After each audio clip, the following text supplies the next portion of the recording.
বার্তা এক নজর, সবার খবর সমান নজর। কুম্ভ মেলার আগে পুলিশের প্রস্তুতি সভা। কাল থেকে 4 দিন ব্যাপী ত্রিবেণীতে অনুষ্ঠিত হবে কুম্ভ মেলা। ইতিমধ্যেই হুগলি গ্রামীণ জেলা পুলিশের বিভিন্ন থানা ও পুরুলিয়া ও মেদিনীপুর থেকে এসেছে একাধিক পুলিশ আধিকারিকরা। সেই সব অফিসারদের নিয়ে শিবপুর মিউনিসিপ্যাল হাই স্কুল পুলিশের পক্ষ থেকে এক আলোচনা সভা অনুষ্ঠিত হয়।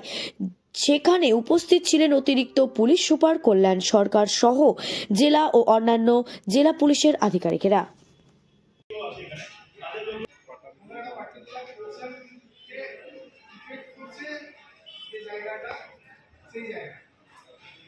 আমার এই যে জিওগ্রাফিক্যাল সেটআপ আছে তাহলে এই রোডটা যতটা ইম্পর্টেন্ট এর আমরা যেখানে বসে আছি আপনাদের একটু ডান দিকে